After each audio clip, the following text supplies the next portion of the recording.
Welcome to Hofilsen in the heart of the Austrian Alps. We're just 45 minutes or so drive southwest of Salzburg, and the scene is absolutely stunning. We've had 2 days of, initially rain, that turned to snow, and over 35 centimetres of snow has fallen on top of the man-made snow, and the conditions ideal for today's men's relay. 4 by 7.5, the same distance as the women raced in their relay yesterday. That event won by Germany convincingly over Russia. Will it be a repeat today? Certainly the Germans have the greatest number of fans. They've all travelled south over the border into Austria. It's only a half-hour drive for most of them, and they're here in plenty of numbers to support the likes of the German team. But we'll be sad that the likes of Peter Sendel, Sven Fischer, Carsten Heimann have all been under the weather, not racing today. They say they're ill, but I've seen them out doing interval training this morning, so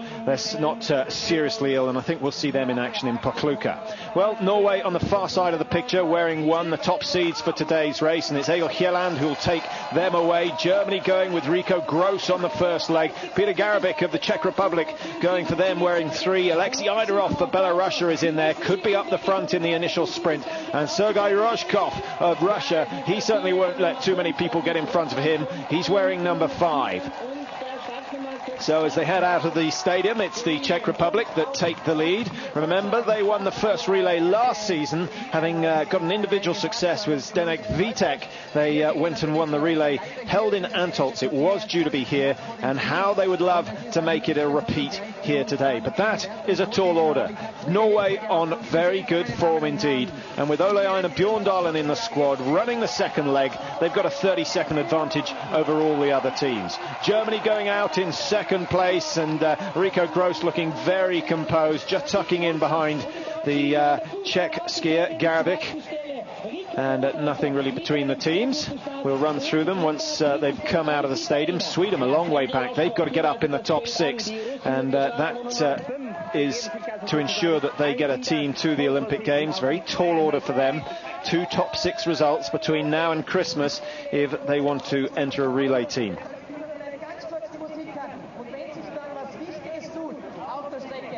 But their coach was quietly confident when I had a chat with him earlier on. Lasse Gunnar Frenemark seemed to think that the squad was coming up to the sort of form that can compete, not perhaps with Norway, Germany and Russia, but certainly with the likes of France, Belarus, Slovenia and the Czech Republic. As you can see, the conditions ideal. The snowcats have been out all day yesterday after the race, and running late into the night just to ensure that the tracks were in perfect condition. Now, it's not too bad for the front leg skiers. A little bit of soft snow on top of the firm piste, but for the later runners it's going to be very, very firm indeed, and important to have a set of skis that track well, skis that keep the line, and you don't have to work the ankle too hard just to stay on the edge. So a repeat of the start, and a flying start for number 5, none other than Sergei Rozhkov of Russia. Well, Germany, I think, probably the favourites after their women's success yesterday. The men's team won't want to be undone, but I've already mentioned that a number of their ranks have been ill, and a few new faces in the team. Marco Mоргенштерн gets another World Cup chance. He was the man who collapsed in the World Championship relay in Pokluka last year, and well, he came back on Thursday to run in the individual race, finished 4th, and has gradually pushed himself up the rankings, and is now considered almost a guaranteed starter for the Germans men's team. We'll see how whether that bears true when the likes of Sendel and Fischer come back. Michael Greiss of Germany also gets a run. He's had 2 top 6 results in the World Cup, but he's relatively new, inexperienced compared to the likes of Rikko, Grosss and Frank Look, but Greiss certainly capable of holding his own. Top 8 teams all getting in the front rank, and hence having a 3-metre advantage over all the others. Great Britain wearing 16 have a squad in today. Jason Sklenner taking the first leg, and hopefully he'll come and have a chat with us after he's done his bit. Hugh Pritchard, the accountant from London, he gets a run in leg number 2, hoping to improve on his individual performance on Thursday, down in 110th position, but he did get the worst of the conditions when he came through the range. Almost impossible to see the targets, let alone hit them. So he was a bit unfortunate. He was hoping for a top 60. It didn't happen. Mike Dixon, the veteran from Abbeymoor, he goes leg number 3. And, well, he's used to going leg number 1, but I've just spoken to him and he says, I would like to be going first, but he's got to earn his place as the leader of the relay. And Mike possibly heading for his 6th Winter Olympic Games in Salt Lake City in February. And that is a tremendous feat. And taking the last leg for Great Britain, Tom Clements, who hasn't had a run so far. Interesting to see how he goes, and he'll be hoping that the 3 runners before him keep them within 2 or 3 minutes of the leaders.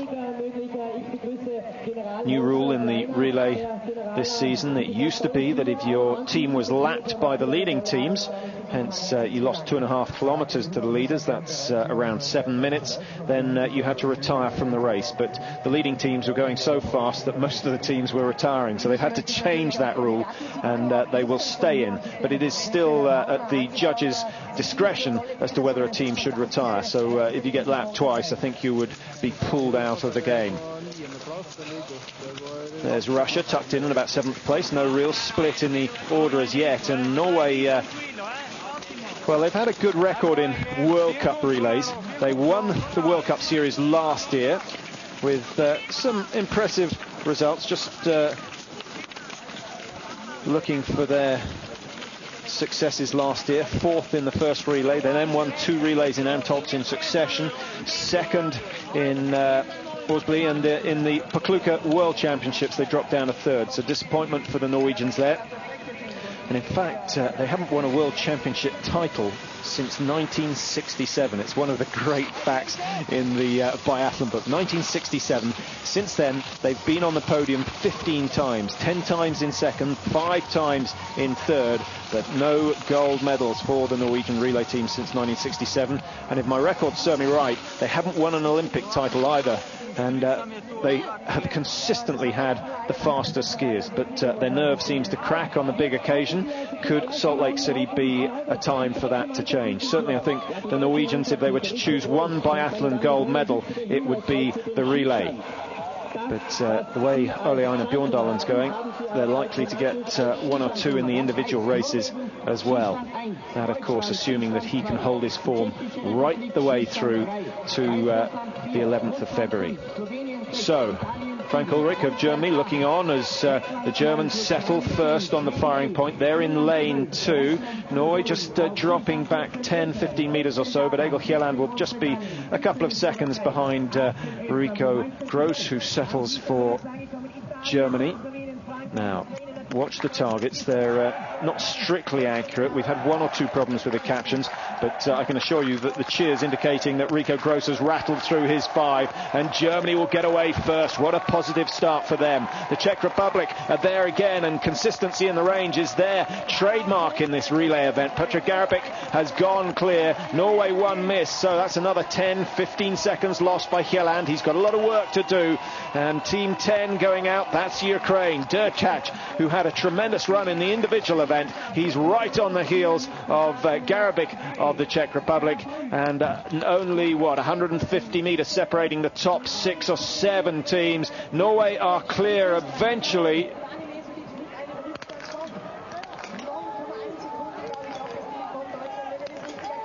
And Jason Sklenner leaving the range. He's dropped 200 metres or so on the leaders, but he's still in contention. All the targets down.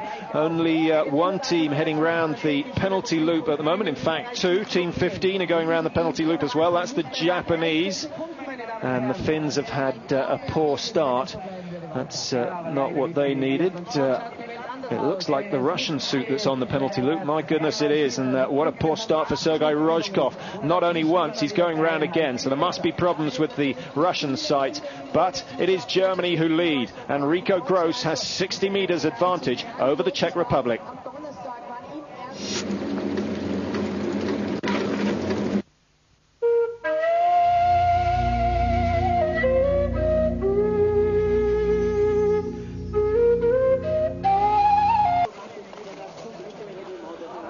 Welcome to Hofhilsen in Austria, where the men's relay has just got underway. The first 3 kilometres completed, and that includes the first shoot in the prone position. And the big story is not the fact that Germany are leading, it's that Russia are in 19th place out of 19 teams. A disaster for Sergei Rozhkov, who looked very good on the skiing, but he's gone and missed 2 targets after 8 shots and had to complete 2 penalty loops. That's a total of 300 metres, and he is way off the pace, and that has made it a very tough job for the likes of Rusinov, who comes next, Viktor Maigorov, Pavel Rostovtsev, and I wonder whether the Russian selectors are starting to think they've made a mistake. Neither Chepikov or Drachev are in the team. I don't think we're ever going to see Chepikov and Drachev race in the same relay team, not best of pals, but Drachev is here. I had heard initially that he wasn't even here, but I've just seen that distinct high-tempo figure burning his way around the tracks, doing some interval training prior to this event. And we know Chepikov is here, as he was racing in the individual sprint event on Thursday, the opening event for the season.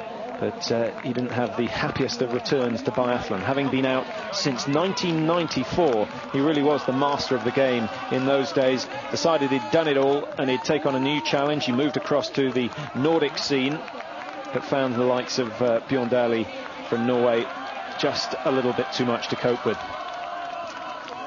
So here's Ricco Gross just going through the 4-kilometre marker, another 3.5 kilometres for him to complete, but he's already built himself a decent lead over the chasing teams. The Czech Republic, Team 14, way above their station at the moment. It's the Austrians who won here, in fact, 2 years ago, the first time they'd ever won a relay event, and they would love to do that again. The Czech Republic, they won their first ever relay last year, so it wasn't just a flash in the pan. The big difference, though, between those teams is the strength in depth. The Germans, you just go on forever and ever picking out world-class biathletes. Their quartet today: Gross, Morgenstern, Michael Greiss and Frank Look. Who else could they draw on? Well, you've got Sven Fischer, Carsten Heimann, Peter Sendel. They wouldn't have any problems at all. But they also have the top junior in the world, Bernbacher, who was in the individual sprint event, came 11th, Andries Bernbacher, and is reckoned to be the fastest junior ever seen. So give him a season or two and he could be the man leading the German squad. In fact, he'll be in the pursuit race tomorrow, so watch out for him. He'll be wearing number 11.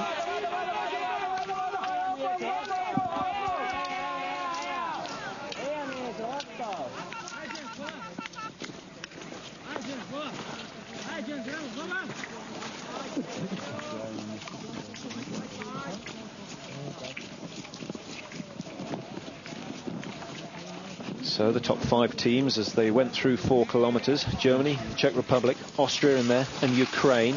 The other favourite teams, Norway down in 5th, France in 6th. They're going to have to wait until their 4th leg before they produce their best.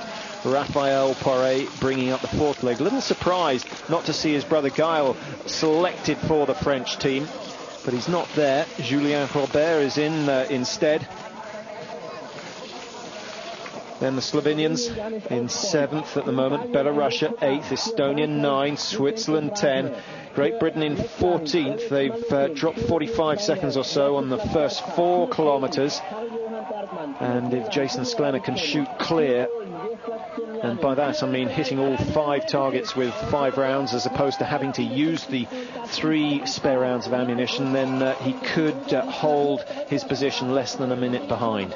And if each of the British skiers can do that, then there's a very strong possibility that they could finish in the top 10, which would be a great effort. Germany settling, and Ricco Gross has built himself a 30-meter lead, and he doesn't hesitate when he comes in to settle. He'll be the first to get the rounds down. Norway, lane 1, Germany just behind them, and it's Ricco Gross.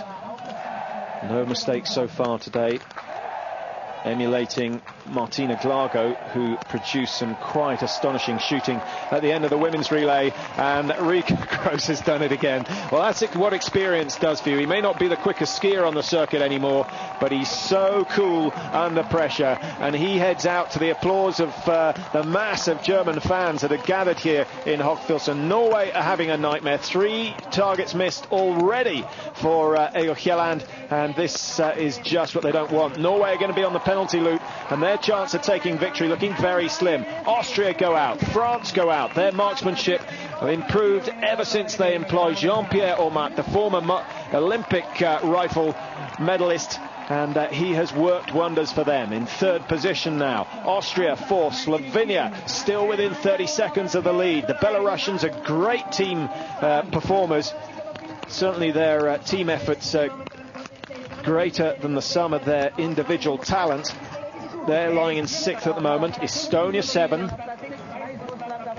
But how's Jason Sklenar going? He's missed 1. He's got 1 more target to hit. This is what he needs to keep himself up in the top 12 or 13 teams, which would be respectable out of the 19. But he's taking his time, really struggling with this last one. Down it goes. 5 or 6 seconds wasted, but no hesitation. Sklenar is out of the range, and chasing, well, he'll be surprised to see Эгиль Йелланн just 30 metres or so ahead, and that will give him a good psychological boost. Well, there you see the top 8 teams. 25 seconds now separating Germany and the Czech Republic. And are we going to see a runaway victory from the German team? They only won 1 last year. Plenty of mistakes, but their marksmanship looks that much better this year already. The Czech Republic looking to repeat their success from Antolt's last season when they won the first relay of the season. And the world champions, France, sitting in 3rd place, certainly still very much in contention for a win. We're going to take a quick break. We'll be back in just a moment for the first handover.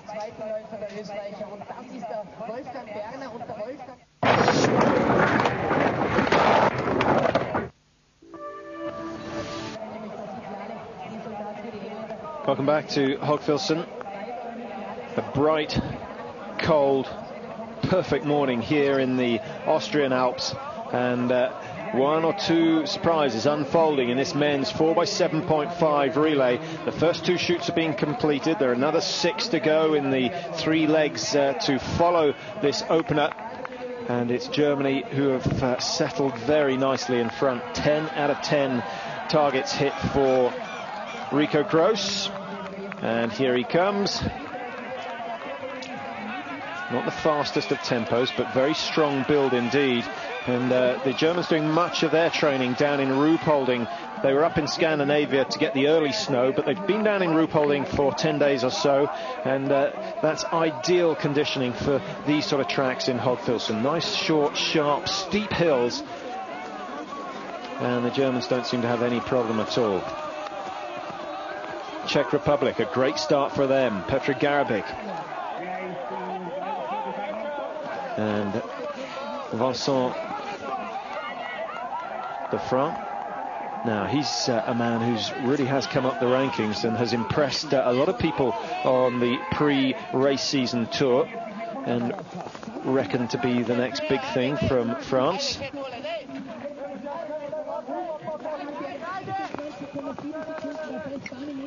Belarusia still holding on to 5th place, but only a 5-second gap over the Slovenians.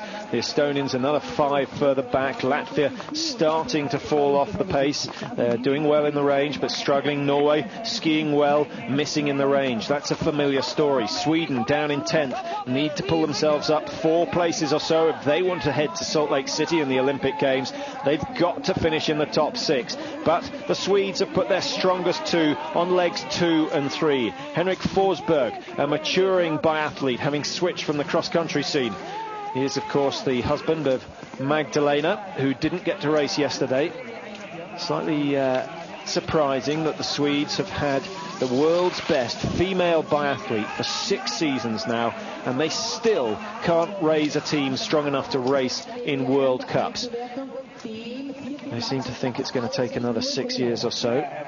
Now, here's a man you may mistake him for Sven Fischer, as Sven is usually the only man who skis with bare hands at temperatures like this. Sven is here and training, but not racing today, taking Germany's second leg. Marco Morgenstern on a very welcome return to the World Cup scene after a dramatic and concerning incident in the World Championships in Pokluka last year.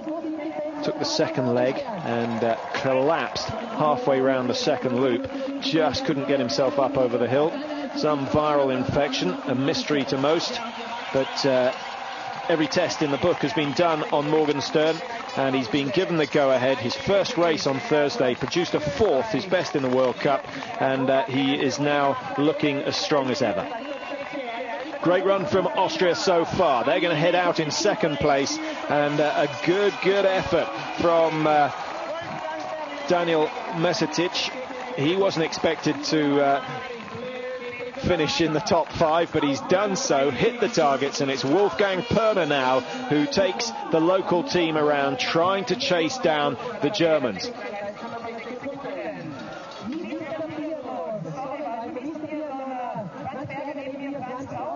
5 teams through the first exchange so far. Germany, Austria, the Czech Republic, just 24 seconds separating them. The French, 32 behind the leaders at the moment, and that's still a very strong position for them.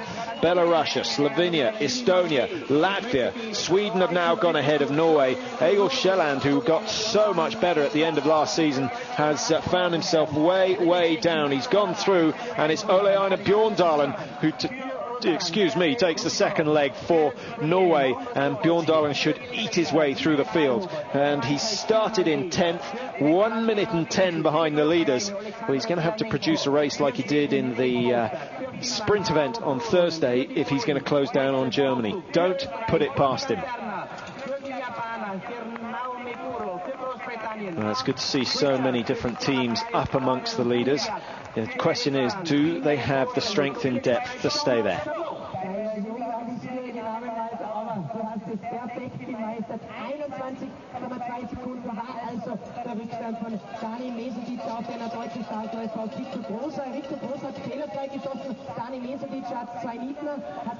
Marco Morgenstern heading out on his first loop. Now, what a position to be in. And what's important for him is to put in a very solid performance to ensure that he gets a place in the German relay team in the Olympics.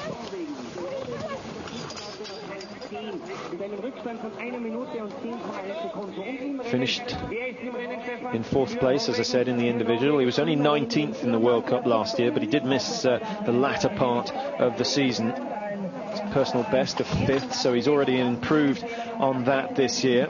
But what he's got to do is he's got to be consistent, and he's got to prove that he can cope with the pressure of the relay, and that involves hitting at least 80% of the targets and never leaving one standing after the full 8 rounds.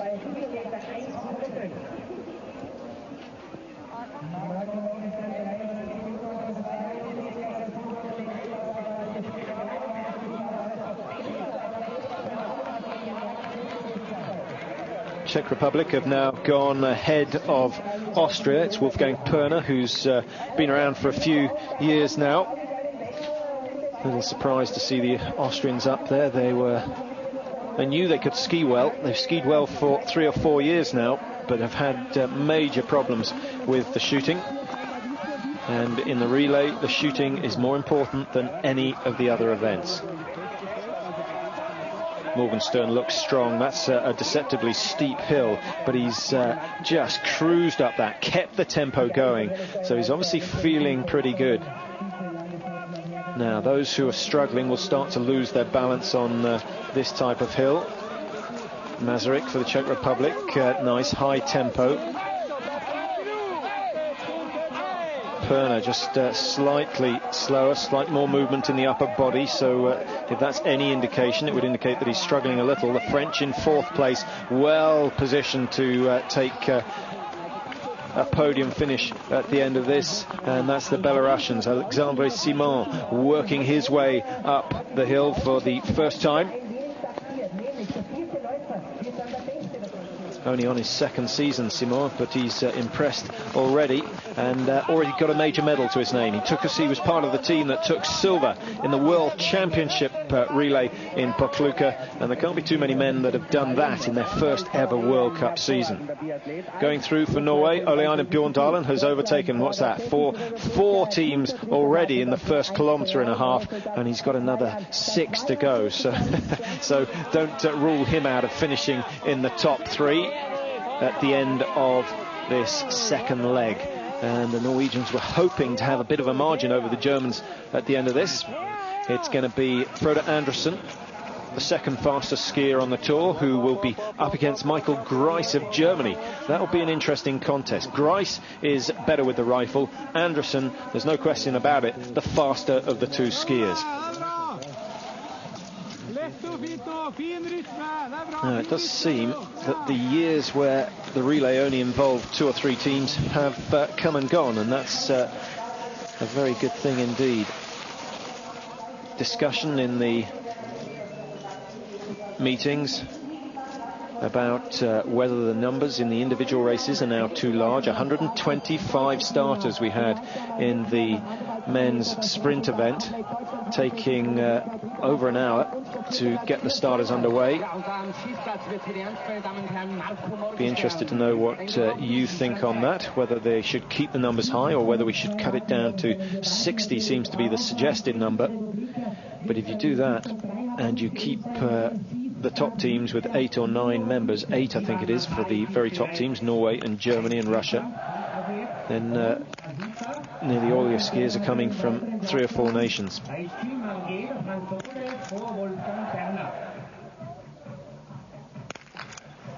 So Germany have missed 1 target so far today, and Morgenstern shouldn't have any problem just rattling this way and maintaining the German lead. But an opportunity for one of these 3 teams, the Czechs, Austria and France. If they can hit all 5, they will close 15 seconds on the leaders. Ole-Einar Bjorndalen coming into the range as I speak. He's got another 40 metres or so to go. If he can rattle through the targets like he did on Thursday, then he will bring himself up alongside the French, who are very slow to get the first target down. The Czech Republic have got 4 out of 4 so far. Masaryk took his time to settle, got a good rhythm on the shooting. Austria likewise, they've gone out to keep themselves in the top 3. France finally get all the targets down, and those 3 teams will stay neck and neck, just 20 seconds or so between them. It's the Czech Republic in second, Austria going out in third and chasing hard, Wolfgang Perner keeping the good work going, and France in 4th place as they head out. Now this is a big story. What is Bjorndalen going to do? 1 spare round needed.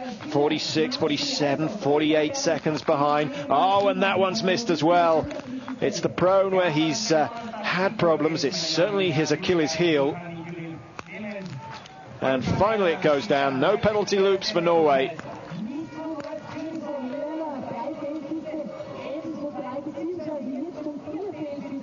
We have a little computer in the commentary box to give us updates on the positions of teams, but the sun is now so bright coming in that it's almost impossible to read.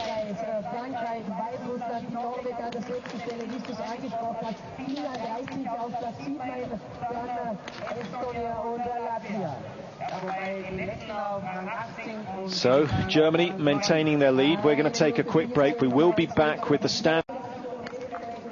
Welcome back to Hofhilsen in Austria. The men's relay now well underway. The first leg completed, the first shoot of the second leg completed, and it's a familiar story if you've watched biathlon over the years. Germany leading the way. Marco Mоргенштерн, who's not had much experience, has kept his head. He's gone very well. Only one target missed by Germany out of the 15 fired so far, and they've got a comfortable lead. The Czech Republic, Austria and France making up the chasing teams. Just trying to get an update on the British position after the third shoot of this relay, and they've dropped down to 17th. Had a bit of a nightmare on the first shoot, I think it must have been.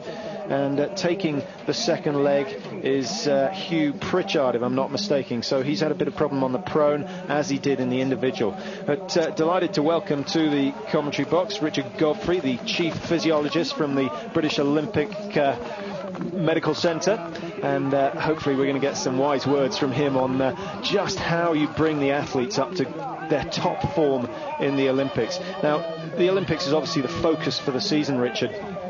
Will they be doing anything different this year than they will have done in previous seasons?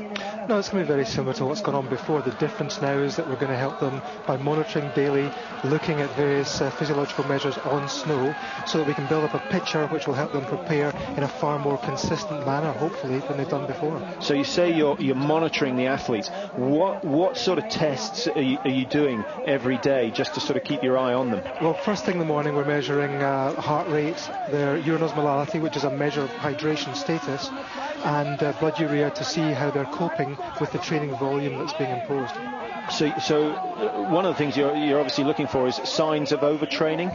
Absolutely. It's very difficult to have any definitive signs of overtraining, but things like an elevated heart rate first thing in the morning, an elevated blood urea level, because that tells you about how well they're coping, and it's about protein breakdown in that instance. We can monitor all those sorts of things. If it's elevated over a few days, we can advise them to ease back a bit, and hopefully they'll very quickly recover, and it keeps them working at a good rate, good intensities over a long period of time without illness, hopefully. Absolutely. So getting maximum training hours in. Just seen on the screen, Ulе-Éinar and Bjorndalen going through. He's now 46 seconds behind. At the start of his leg, he was a minute 10. Now, you tell me, what's this guy got that the others that the others don't have? And okay, Raphael Poiré is up there. Vladimir Drachev, when he's going well, has got it as well. But what is it that he's got compared to the second league skiers? Here he is on picture, wearing number 1 and looking very, very smooth. I think it's really difficult to say. I mean, to put your finger on any one thing is always difficult to say. And if you look at the top 5 people in any sport, they're all going to be so close you can't separate them by any definitive marker. A lot of the times it comes down with the elite athletes to what happens between their ears. They're very tough mentally, and they know when to push it. They know their bodies well enough to know how much they've got in reserve and how far they can push themselves. Well, that's a fair comment, and in lots of sports I'd agree with you. But this guy, Ulе-Éinar Bjorndalen, was a minute ahead of the rest of the world. Now, to be a minute ahead of a club skier, no great shakes, but to be a minute ahead of the rest of the world, who are all doing the same amount of training, all have the same funding, is absolutely incredible. And we'll get a bit more on Bjorndalen after this, because Mоргенштерн coming in for his second shoot, and Germany at the moment running away with this, and the men's team, as I suggested, not wanting to be outdone by the women, who had a very convincing win in the women's relay over Russia yesterday, and their shooting was immaculate. Frank Ulrich watching on. He's now the head coach and one of the most successful biathletes of all time. Won't be happy with that first shot. 2 misses now, and suddenly that lead looks vulnerable.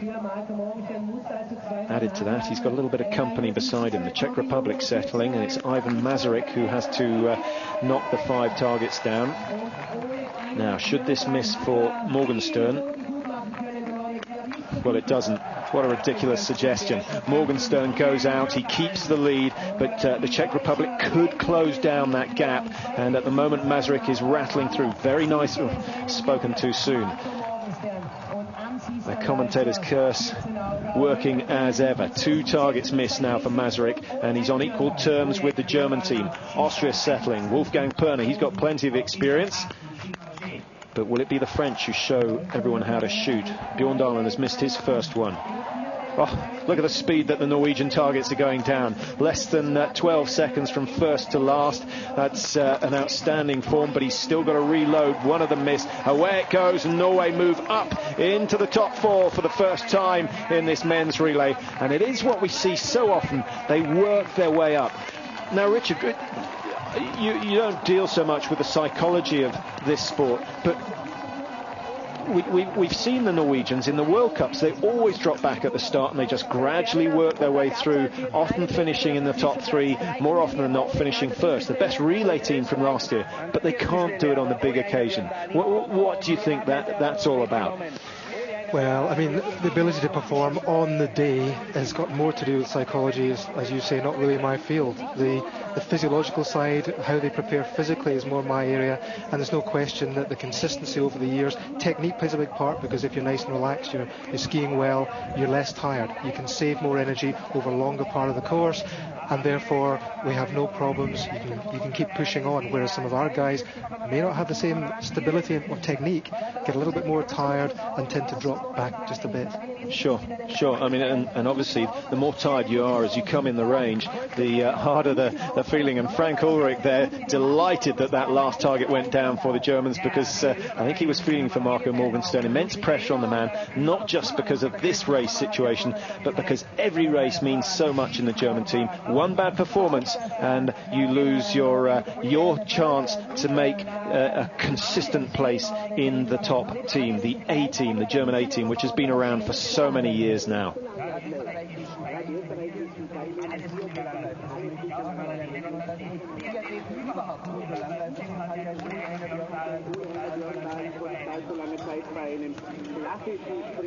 So the second shoot completed on the second leg. That's half the shooting done, and it's still Germany with the lead. 35-second the lead over the Czech Republic. Norway in third, having been way down the field, 10th at one stage after a dreadful first leg from Эгиль, Yellann.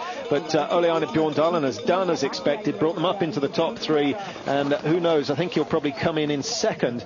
He's 39 seconds behind the lead at the moment. I'll put my money on him being less than 30 behind at the end of this second leg, and that will certainly give Frode Andresen and the final Norwegian Hanivold, who I was surprised to see racing instead of Stian Eckhoff. He's taking the final leg.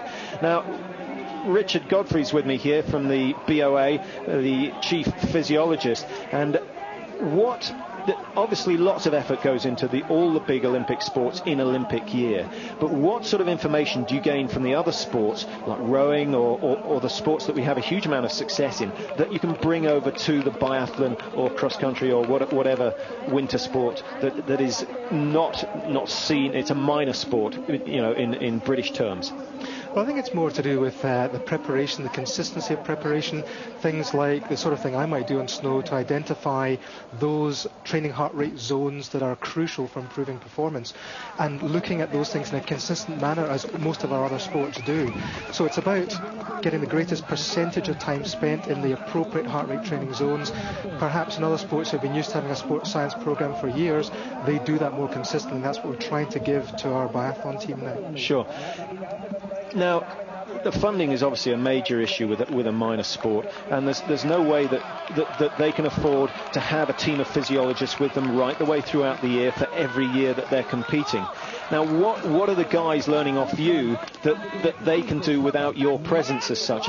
Is that a priority of yours, to teach these guys how to train themselves? Because I know that in Sweden that is absolutely top priority. Absolutely. In coaching, full stop, you try to make your athletes independent, and we try to help the coach to do that. One of the things that we can do with our physiology monitoring and testing on snow is to help the athlete learn more about their own bodies, so they know how they can push themselves. They know when they get the feel right for a given training session, if they have a certain aim and objective, that objective is reached, that they stay within the zone appropriately, and so on and so forth. So it's all about helping the athlete. We're not giving them a crutch, we're helping them learn more about themselves and do the job more consistently in a better way. Well, let's hope it all pays off. I know you've got a lot of work to do back down on the range area, helping the team coach Ian Woods. So thanks for coming in. Great to hear from you. Hopefully we'll catch up with your progress over the season, and obviously we'll be watching out for the guys in Salt Lake City in February. But great to hear from you, and we'll see you soon. So the race going on, the second leg now nearly completed. Thanks very much, Richard, as he makes his way out of a very warm commentary box into the cold outside. And we can switch our attention to the second handover. And all the attention is going to be on Germany and Norway. Now, what would have happened had Norway got a good start? Ulе-Éinar Bjørndalen's had a tremendous leg. Remember, he was a minute 10 behind at the beginning. Morgenstern really hasn't made any mistakes. He missed one in the standing, but it only took the one spare round to knock that down.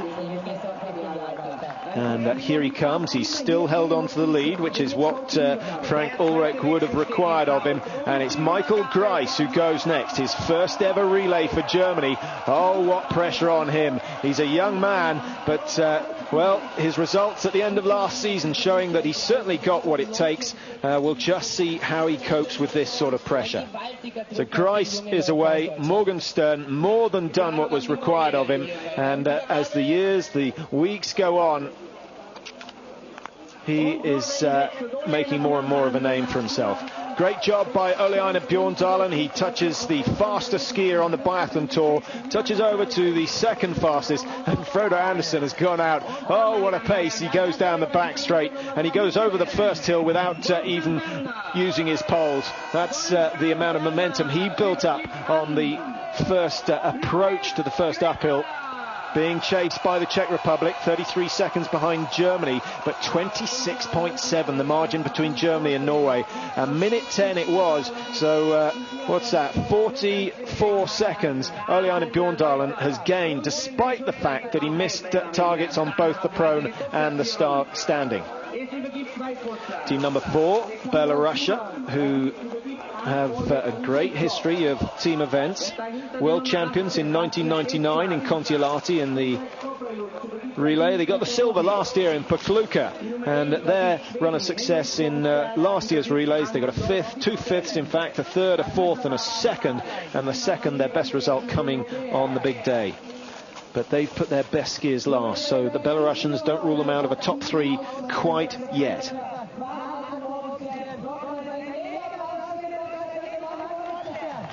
Now you see the top 8 positions, still only a minute and a half. All those teams capable of a win should Germany, Norway and the Czech Republic make mistakes. And Norway have certainly got close enough to put a little bit of pressure on Germany. And I think we're going to find that Andresson comes into the range alongside Michael Gryce of Germany. Anderson the quicker skier, Gryce the most consistent marksman.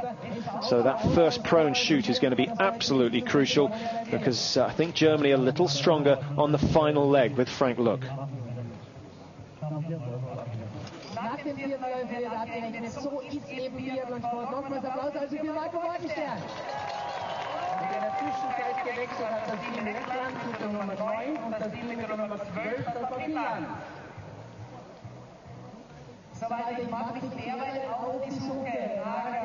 Michael Gryce of Germany using what's known as the skate 3 technique.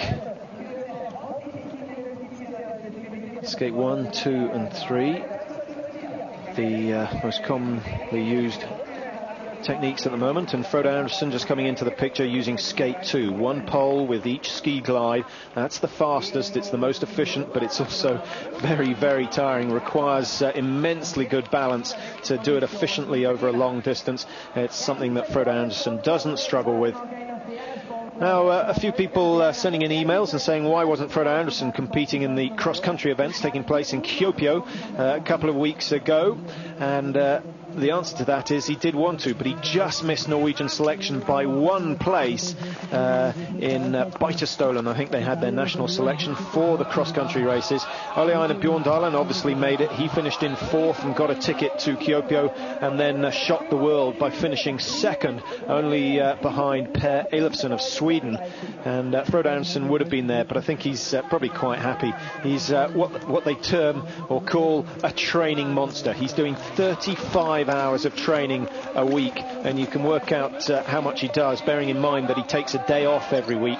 It's an astounding amount of training, and he'll keep that going for another month or so, and then he'll slowly taper off as they approach the Winter Olympic Games. There's no question that Andresson is going to be a member of that Norwegian team. Other teams have still to qualify.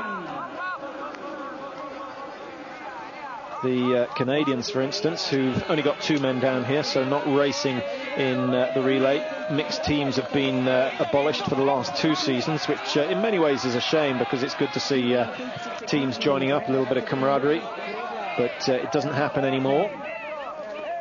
And the Canadians, they've got to finish within 6% of the average time of the front 3 runners in any one race to get a ticket to Salt Lake City, and that's a tall order.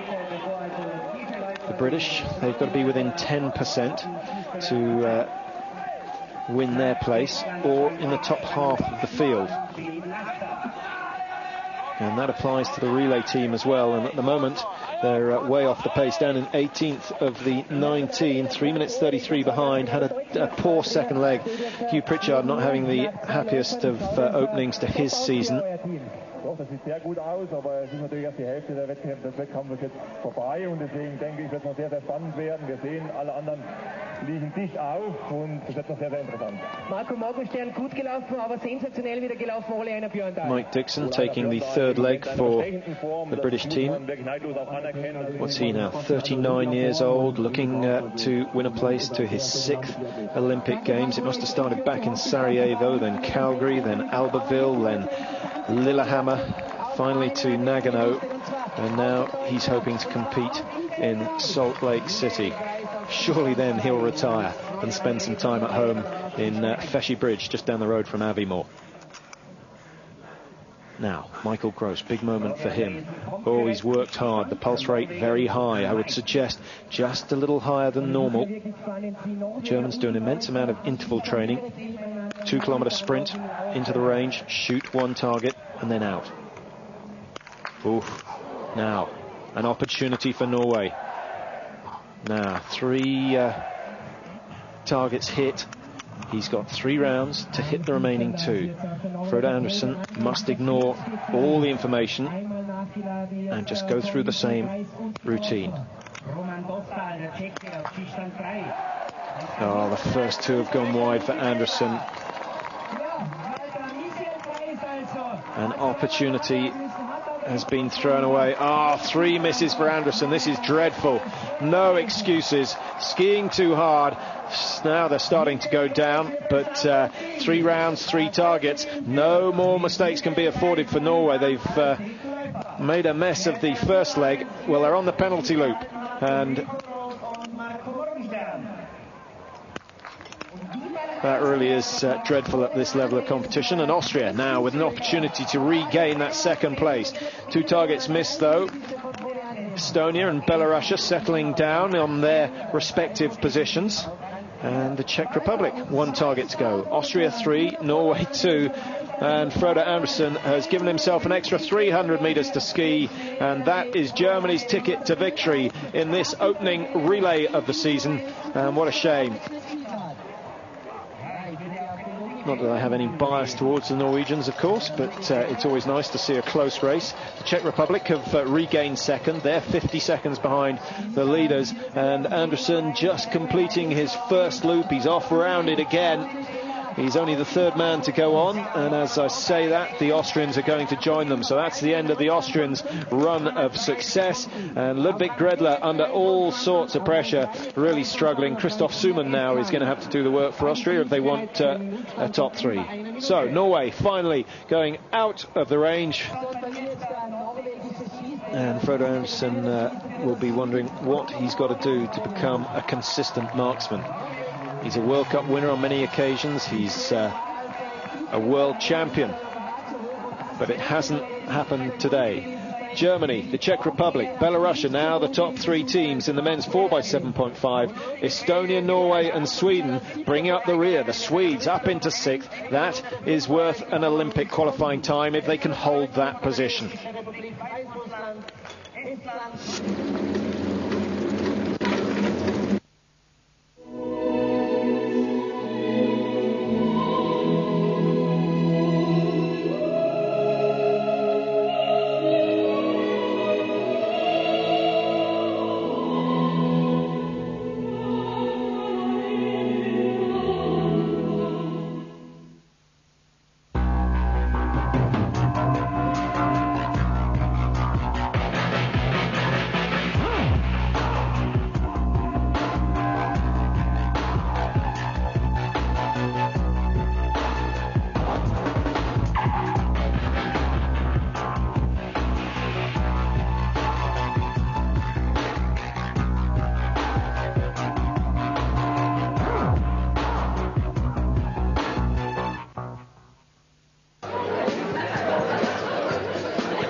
Bordeaux.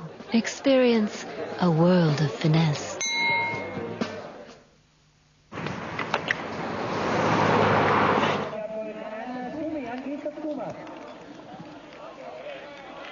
Welcome back to the men's 4x7.5. This is the leader, and he's got a gap of 50 seconds over the Czech Republic. Norway have thrown their chances away. They're now a minute and a half behind, having had to ski 2 penalty loops on the first shoot of this third leg. And it's poor old Frode Andersen who's done it again. One day he's brilliant, the next he really struggles. He missed 3 targets in the individual sprint event on Thursday, still managed to bring himself up into 6th position, but in the relay it all happens so fast, and I can't see them coming back from there. Perhaps to 2nd or 3rd, but Germany looking comfortable. Michael Gryce it is who's leading the way, the youngster who's in his first season now. Or I should say 2nd. He joined the tour at the end of last season, put in some respectable results, finished 46th overall in the World Cup. Just 25 years old. Gone are the days when the 20, 21-year-old Germans getting in the team, they really do have to earn their place, not by one flash result. It's got to be a run of successful results that impress the likes of Frank Ulrich. Most of the German youngsters being brought on by Fritz Fischer, another hugely successful individual biathlete in his time, and frequent member of the German relay team in the 80s. He works out of a training camp in Ruhpolding, and that in fact is where Hugh Pritchard has learnt his skills. Given up the day job in London as an accountant and set up camp down in Ruhpolding, the south of Germany. In fact, just 40 minutes or so drive from here in Hofhilsen. So Frode Andersen's got to do it all again. He was 1:26 behind. He's closed the gap by only 4 seconds, but if he works too hard, then he's going to find that he comes unstuck. The wind conditions, haven't really mentioned them today because it's not worth mentioning. It's just the odd little flutter across the range. The flag's blowing any which way you want, but it's not strong enough to upset them in the prone position. The only problem they've got to contend with is the pressure. Sweden still in 6th position, now ahead of Austria, who've dropped right out of contention with their third leg runner having all sorts of problems. He was on the penalty loop at the same time as Frode Andersen of Norway. Nochmals sei aber gesagt, 1:43 klingt viel, aber der Ludwig Redler, der hatte ja auf die Strafrunde müssen, hat einige Male nachgeladen. Michael Gryce, incidentally, of Germany, will be handing over to Frank Luck, who finished in 3rd place on the individual event on Thursday and is evidently in good form. Didn't miss any targets, and if he can do the same again, then they're going to wrap up their first victory. 1,000 Deutschmarks up for grabs for each member of the winning team. 3,000 Deutschmarks, in fact. That's roughly £1,000 for their troubles. And the German team being given extra money by the DSV for wins as well. So it means a fair amount to these men. 2 more misses from Gryce. Now 3 shots, 2 targets. A penalty loop will change the situation. 2 shots, 2 targets. And he can hear the groans from the crowd.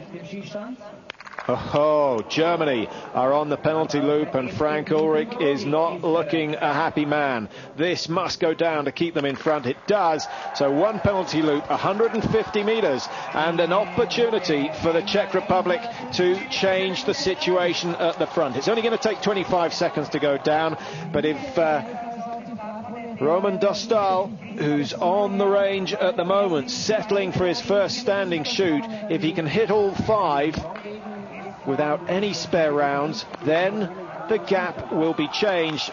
Oh, that's going to cost him 10 seconds. And Germany, just there's the 2nd one gone. So Norway with a chance to reprieve the situation. It's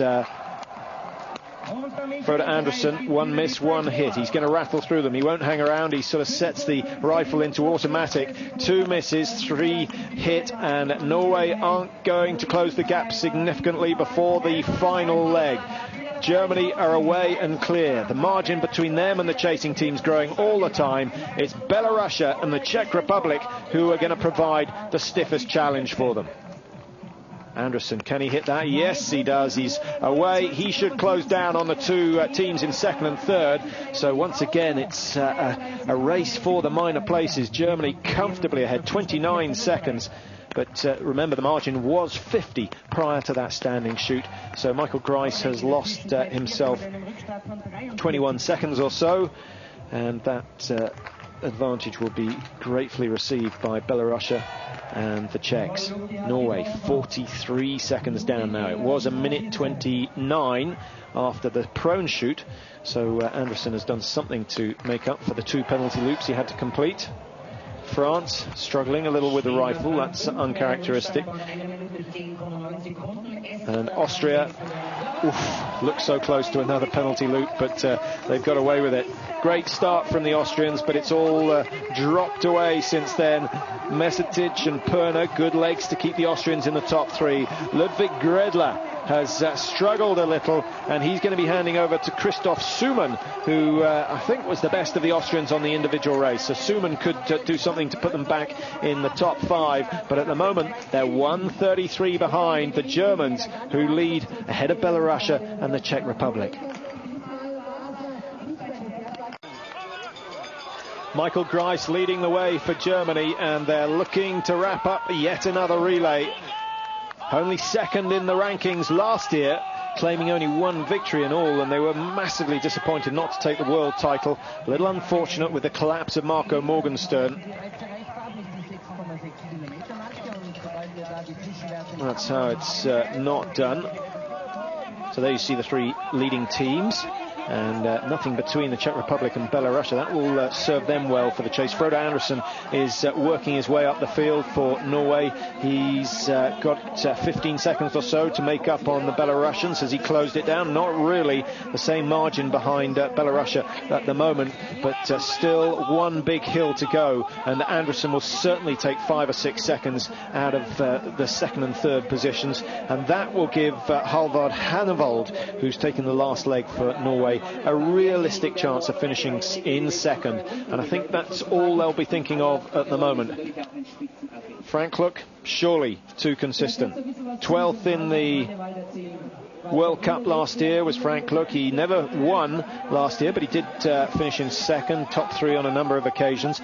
He was 3rd in the opening race of this season, so he's on form. And the Germans, without a number of their key men, have still shown the rest of the nations how it's done. Big gap between 4th and 5th. Estonia, Sweden, and the Austrians and the French, well, they're all fighting it out. Sweden desperate to finish in the top 6th. Having a chat with their coach just before the start, and he certainly felt it was possible. Asgunnar Frenemark.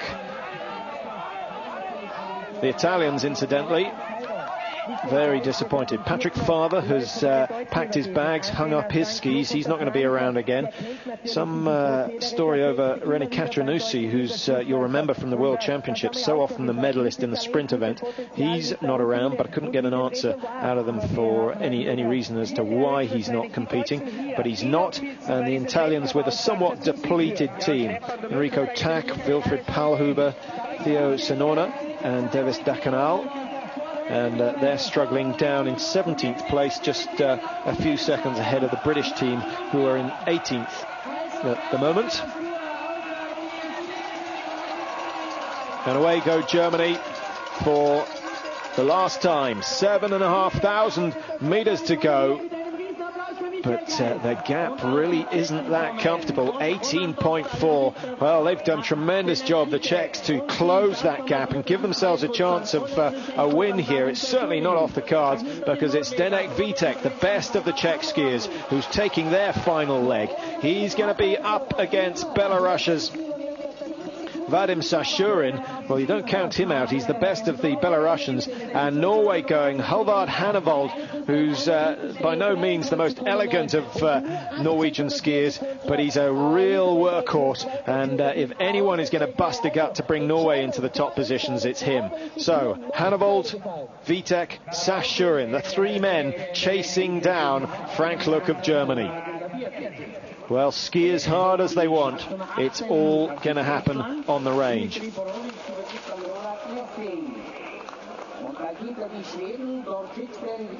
Good run from the Estonians so far, just 106 behind, top three still possible. The pressure will inevitably make one of the leading four teams make mistakes. There's no question of that.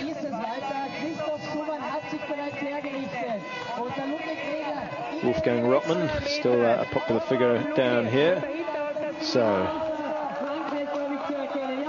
Austria handing over just ahead of France. They've lost a little time to Sweden. A good third leg from the Swedes, but the Swedes did put their two best in legs 2 and 3. Henrik Forsberg went leg 2, Tord Vixten 3, and now they're relying on Bjorn Ferry to bring them home in 6th place. He is there. How far behind? Well, he's just 5 seconds behind Estonia, so 5th place is possible, but he's got Austria and France chasing him, and that means he's got to contend with the likes of Raphael Poiret. You've got to put your money on the Frenchman moving up ahead of Sweden. And for Austria, it is Christoph Summan, who also beat the Swede in the individuals. So Sweden, desperate for a top 6, not looking likely.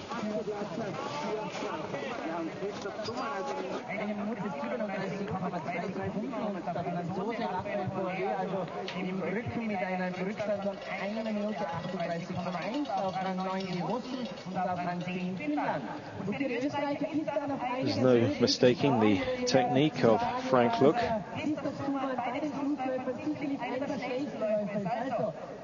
Plenty of fresh snow to fool around in. It's been a mixed bag of weather. 24 hours of rain, 16 hours of snowfall, and now it's the best, brightest alpine sunshine you could hope for.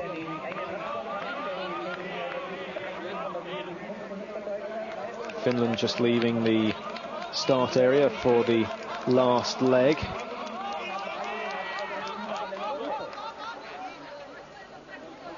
Team 15 just leaving as well. That's the Japanese. Kyoji Suga has done well to close the gap a little on the leaders. Yoki Mochizuki taking their final leg, but he's a long way behind. He's going to see Frank Look as he heads out of the range. Frank Look heading back towards it. So that's the margin of difference between them. Desperately trying to avoid being lapped by the leading teams. Germany going through. 21 seconds is the word from the coach. Is he accurate or is he not? 20.8. Well, he's not far off. So often they give duff information just to boost the morale of the skier, but that's spot on. 21 seconds between the Czech Republic and Germany. Belarusia right on the tails of the Czech Republic, and Norway closing that gap down. 26 seconds now, so only 6 seconds, even less, 5.2 separating teams 2, 3 and 4, and that is where the excitement is going to come in this one, unless of course Frank Look should suffer a nightmare in the range, but I wouldn't put too much money on that happening. Well, the pressure's still on. They can see him. They're chasing him. And he'll get a glimpse. He's got one sharp hill to climb before he turns back towards the range, under the road, and then a steady climb. It's not as hard as it was on Thursday, but it is an uphill climb into the stadium. And that's where you've got to control yourself. Now, what's going to happen? Is it going to be tactical? Will Hannavold try and go through? Oh, he's working so hard. I bet the Norwegian coach is a little nervous to see Hannavold working like that prior to the first shoot. Frank Look, still calm. Raphael Poiret now. He's on the chase. He's got the Austrian Christoph Symon behind him, and the Swedes, their gap being closed down. 22 seconds they've got advantage. And here comes Frank Luck. 100 meters or so for him to go. It's all uphill from here, but he's slowed the pace already. He's taking a gamble, playing safe.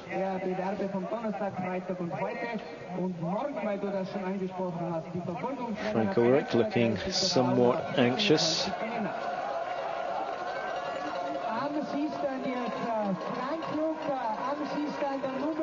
Well, the wind has changed just fractionally. It's now blowing right to left, and the telltales are at about 45 degrees, which is significant, but I'm sure Frank Luck has been passed the information. You can see the flags in the background starting to flutter for the first time today. Will it make a difference? The first one's all important.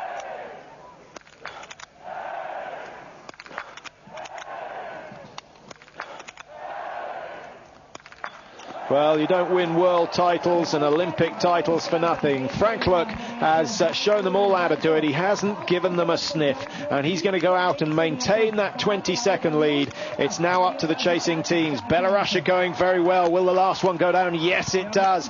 That's a strong performance from Vadim Shashurin. Now Norway settling. Halvard Hannavold, one of the better marksmen in the Norwegian team, up against Denek Vitek, who's having problems on his last round. Got a bit of a mechanical fault, and Hannavold goes clear, so the race stays on. Belarus, they're the closest to Germany now. Hannavold comes out. He's moved from 4th up into 3rd, and Vitek right on his heels. He won't let him get away. So the top 4 teams stay in contention. No sign of the French. In fact, as I said, Poiret comes up over the brow of the hill, approaching his target. Sweden.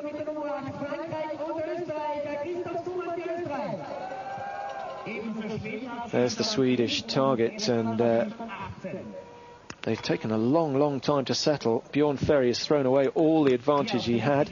The French in lane 8 with Raphael Poiret. And watch the bottom target. That's the Frenchman. Estonia have gone clear, and Poiret faultless so far. Holds the 5th one, but it goes down, so the French have gone ahead of Sweden. Austria have gone ahead of Sweden. Oh, what a shame. It's been a brave effort by the Swedes, but away go.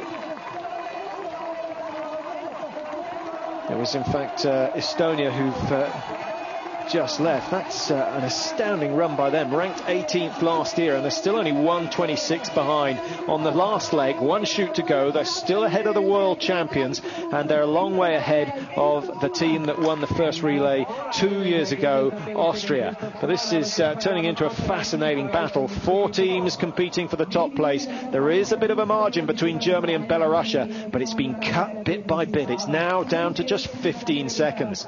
That's 1 shot. Frank Luck will need to hit all 5 to be sure of victory.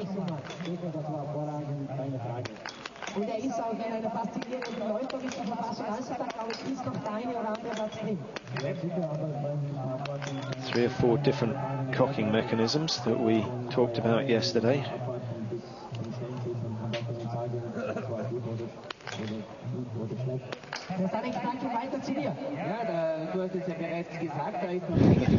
That's what it means to the coach.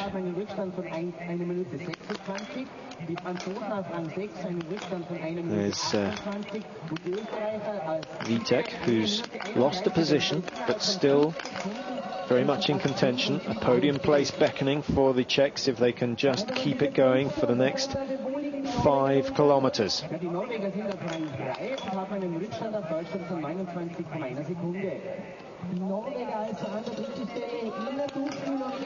That's one of the advantages of racing with bare hands, is it's much easier to reload the spare rounds of ammunition, provided of course that you still have some feeling in the fingers.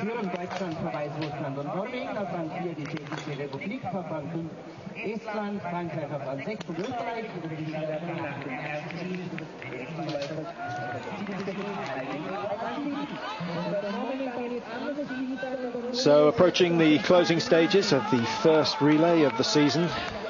5 more to go after this race here in Hocfilsen. We've got a relay in Pukluka, traditional relay in Ruhpolding. That's always a great event, and if you're thinking of coming down, Ruhpolding or Antolz, certainly venues worth visiting. Huge support in Ruhpolding. Antolz likewise in the northern part of Italy.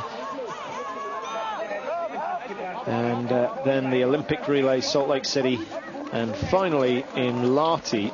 No relay at the finals of the World Cup in Holmenkollen, and the reason being is that they're going to have a mass start in Holmenkollen, and it's going to count as a world championship race. Slightly bizarre, but because that the mass start race is not part of the Olympic program yet, and that really is, in my mind, a great shame that they haven't managed to accelerate that through the process and make it into an Olympic event, because it is now the #1 spectator sport in biathlon.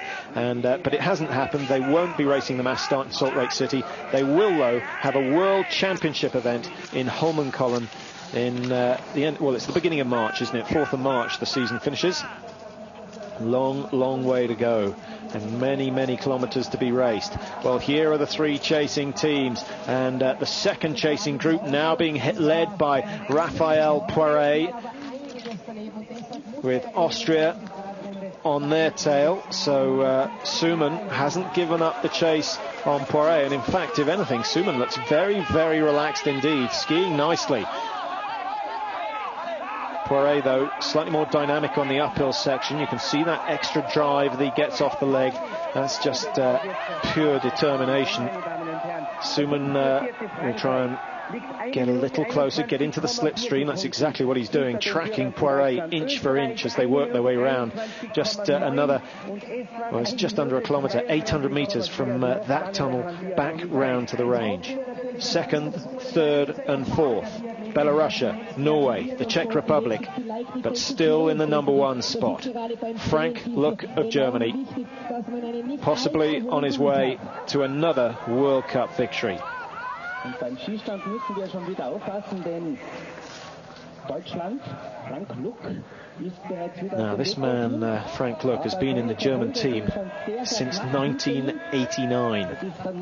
Now, if that was a second-rate team, it would be understandable, but when you're a member of the world's best team for 12 seasons, it really is a staggering achievement.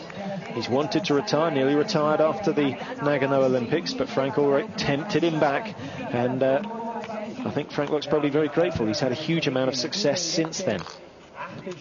So here he goes. Final 5 shots of the day for Germany. If he hits all 5, they'll be the ones on the top step of the podium. But there is the first miss, the pressure starting to show. Now, encouraging to see that he just rattled through the rest. 15 seconds, that may well cost him. Belarusia. Sashurin has got the first down, but he's missed one as well. Norway still to get the first. The Czech Republic have suffered. They're skiing too hard, the chasing group, and it's Norway who have started to create a chance. And Hannavold has 2 to go. Germany go out with Frank Look. Will Hannavold clear? Yes, he has. And we have a race on our hands. Germany leading. It's just 12 metres between the 2 front teams, and Frank Look is going to have to work for his money now. Hannavold has brought Norway back from the death. They were down in 10th position after the first leg. Ulе-Éinar and Bjorndalen, as ever, did the work, put them from 10th up to 2nd. Then a dreadful prone shoot from Frode Andresen. We thought they were out of question, and I was reckoning on Norway being in the top 3, but not in first position. Now they have a chance. 4.2 seconds between the 2 of them. And, well, I don't know which way you see it, but in my mind, Hannavold has had to work desperately hard to get back into that position, and that must go in Germany's favour. Belarusia 45 seconds behind, a disaster for them, but they still have 3rd place. The Czech Republic, who've put up a really good performance all the way throughout today.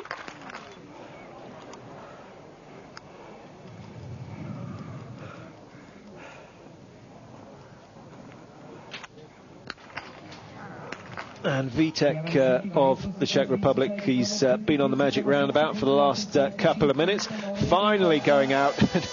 And he has a quick glance over his right shoulder as he leaves the range area, only to see the world champion relay team chasing them. Raphael Poiré now just 40 metres behind the Czech Republic, and that fourth place is not guaranteed by any means.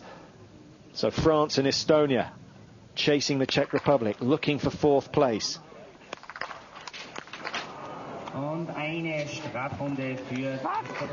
It all started so well for Austria. So well. Christoph Symon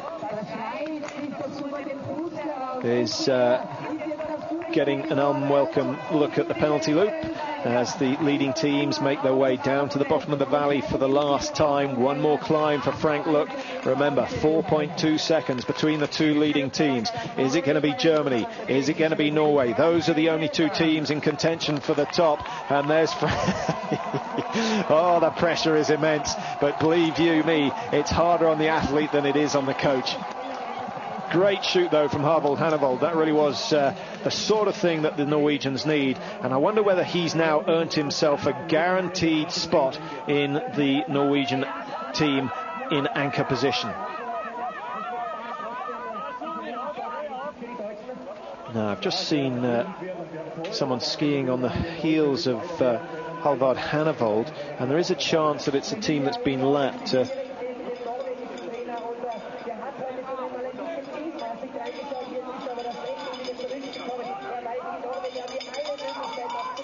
The gap between Belarusia and Norway was 41 seconds, just confirming that. And there's no way that Sashurin has made 41 seconds up over the last few metres. But it looks as though Frank Look has saved enough in the fuel tank to just draw away from the Norwegian. Hanovold, of course, the Olympic champion over the individual distance in 1998 in Nagano. He's by no means a slouch when it comes to skiing, but the shooting is always his strong point, and Frank Look will be well aware of that, and he's just been cruising the first two loops. He had 30 seconds or so to play with. That was cut to 20, then to 15, now to 4.2, but as we approach the closing stages, the gap is growing. 3 seconds now. The margin has grown between Germany and Norway, and Frank Look has survived a little scare. Norway, well, hats off to them. It's been a great comeback. It's such a familiar scenario. Way down the order on the first leg. They slowly bring themselves back, but they don't have 4 consistent marksmen.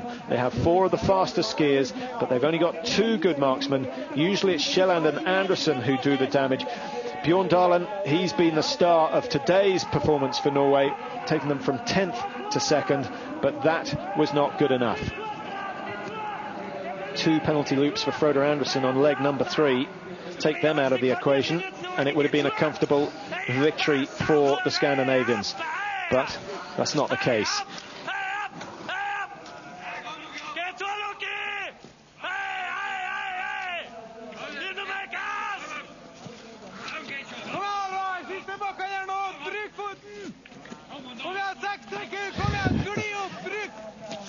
Well, everyone's making the effort. That's such an uncomfortable looking style, isn't it? It's all graft. There's no style in that, but it's effective.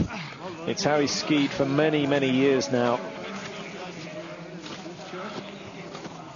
And here comes Frank Look. There'll be a big round of applause when he comes into the stadium. The crowd were just a little anxious when they saw that gap cut to 4.2 seconds, but it's going to be around 8, 9 or even 10 seconds by the time Frank Look crosses the line. Hanovold will know that his game is up. No chance. He hasn't got any pressure from behind.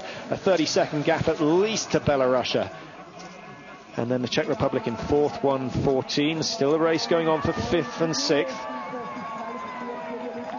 Christoph Symon would dearly love to take the scalp of Raphael Poiré on a sprint finish. So Germany coming across, and where's the flag? There it is. Will he grab it?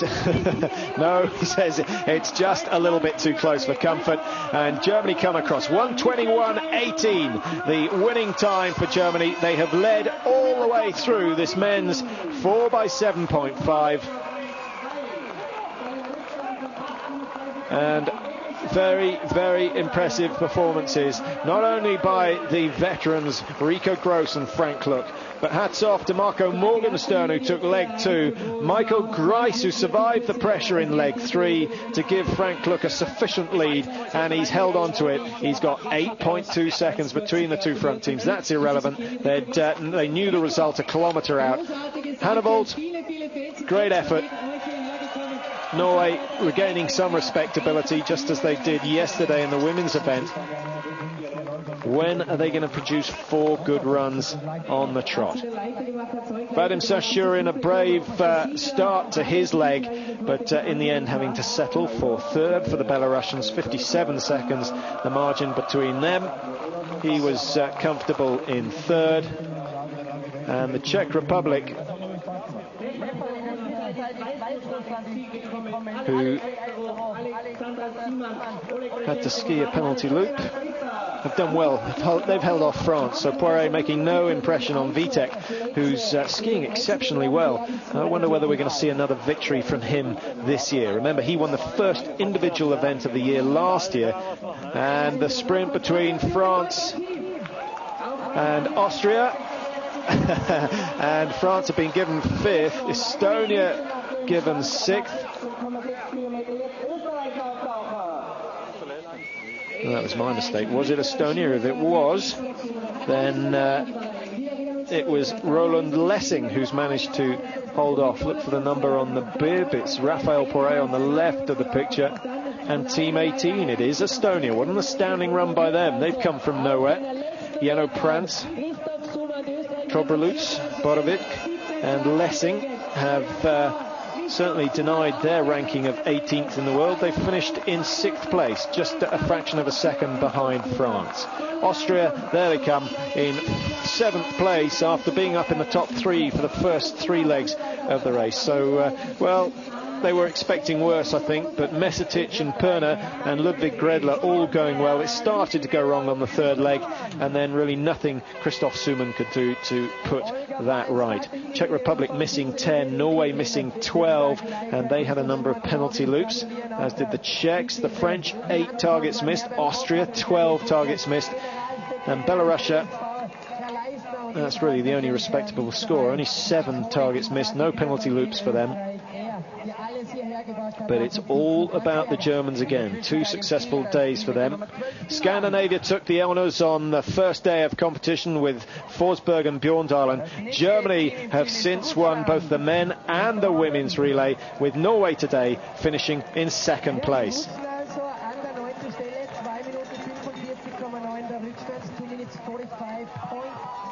So a tremendous day in Austria for the 3rd day of the Biathlon World Cup. They predicted even better weather tomorrow. I'm not sure that's possible. It really is glorious here in the heart of the Austrian Alps. Temperature just below freezing. -2 it is at the moment. Perfect for an afternoon ski. And it's going to be perfect for racing tomorrow. The pursuit races are coming up. Björndalen will lead away the men's race. He's got a massive gap of over a minute